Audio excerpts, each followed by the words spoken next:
ඉරාන උත්තරීතර නායක අයතුල්ලා අල් ඛමේනිගේ අභාවය සම්බන්ධයෙන් ඇමරිකානු ජනාධිපති ඩොනල්ඩ් ට්‍රම්ප් විසින් කරන ලද ප්‍රකාශයත් සමග පිටුවහල් කර සිටින ඉරාන ඔටුන් හිමි රේසා පල්ලවී කුමරු ජාතිය අමතා විශේෂ ප්‍රකාශයක් සිදු කර තිබේ.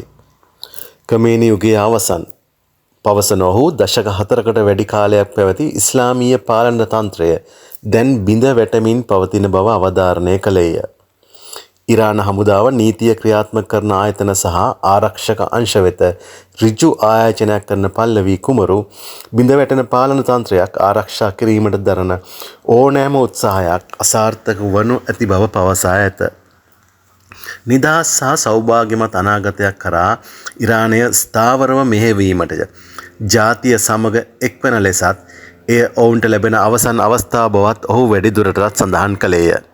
ඛමේනිගේ අභාවයත් සමග ඉරානය තුළ ප්‍රජාතන්ත්‍රවාදී වෙනසක් අපේක්ෂා කරන පිරිස් පල්ලවී කුමරු වටා රොක් වෙමින් පවතින බව විදේශ වාර්තා පෙන්වා දෙයි.